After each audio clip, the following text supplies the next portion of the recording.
Hi, my name is Tim Frisch, and this is my take. I'm here today to talk to you about Deadpool. Now, my take are amateur reviews. I'm not a film critic. If you're looking for a film critics review, specifically the What the Flick film critics review, you could check out a great review by Christy, Alonzo, and Matt. It's probably over there in the sidebar. But we're going to do my amateur review today. Now, I'm not a film critic, but I am a comic book nerd, so that gives me a little bit of cred, and I have a lot to talk about. It won't make a whole lot of sense, but stay with me for a while. Right off the bat, Deadpool is a great movie.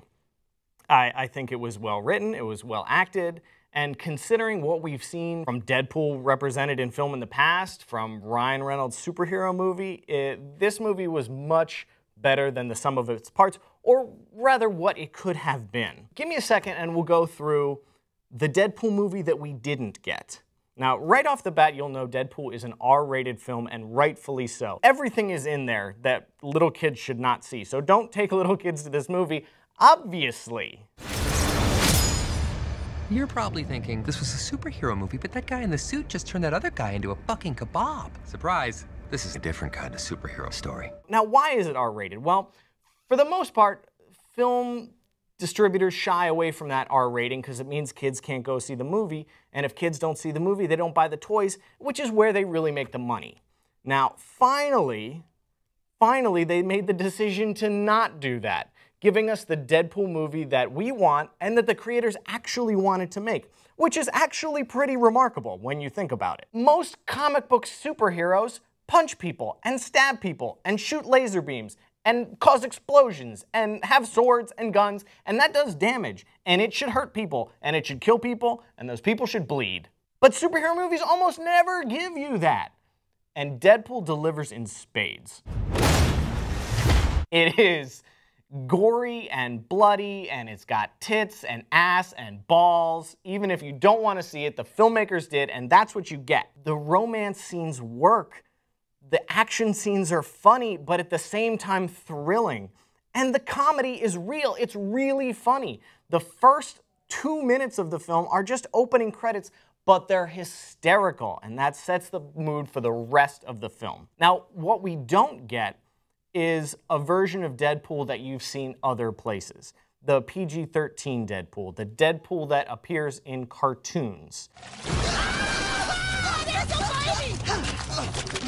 Oh, that's so much funnier when it happens to someone else. Even the comic books themselves are all over the place. I mean, that's sort of the nature with comic books because you have dozens of different writers and dozens of different artists, and they're beholden to very little canon.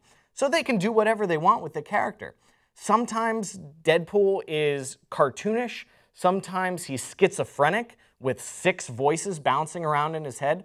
Those are real attributes of Deadpool, and I'm glad that they weren't really reflected in the movie. You don't get those crazy one-liners. You get real witty dialogue. And what happens when you try to force that, crazy, unhinged schizophrenia? You get something like this. What was that? I should kill everyone and escape? Sorry. The voices. I'm kidding. That's not what they really said. Now, say what you want about what we know about that film right now, that was hard to watch. It was very forced, in my opinion. I was worried about what I had seen of Deadpool in the past. I was worried about Deadpool canon and how that would be reflected in the film. But after I left, I knew that not only did they find the right people for that job, the writing was spot on. Ryan Reynolds has a rare chance at redemption. He was born to play this role, and in fact he has before. It's a double redemption for Ryan Reynolds. It was the perfect role for him. It was the perfect time to release this film. And I hope that filmmakers and distributors in the future get the right message from this.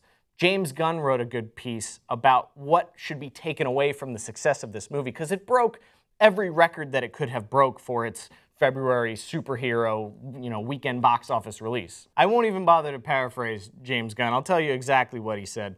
Hollywood loved to throw around the definitive reasons why a movie was a hit. I saw it happen with Guardians. It wasn't afraid to be fun, or if it was colorful and funny. And next thing I know, I see 100 film projects being set up that are just like Guardians. And that's the wrong lesson to take away from Deadpool. It's not that Deadpool poked fun at Marvel or was subversive, and that's the new culture that everyone's going to try to capture, is that Deadpool was true to itself, and it let the filmmakers make what they wanted, unrestricted, uncompromised. The movie that you see is not anything besides what they wanted to make. There won't be a director's cut that will give you the real scenes that they wanted. What you see is what you got, and that's the lesson to take away from Deadpool. So that was my Deadpool review. I give it a 9 out of 10. It's not a perfect film, but it's a really, really great and a lot of fun. I'm Tim Frisch, and that was my take. I'm touching myself tonight.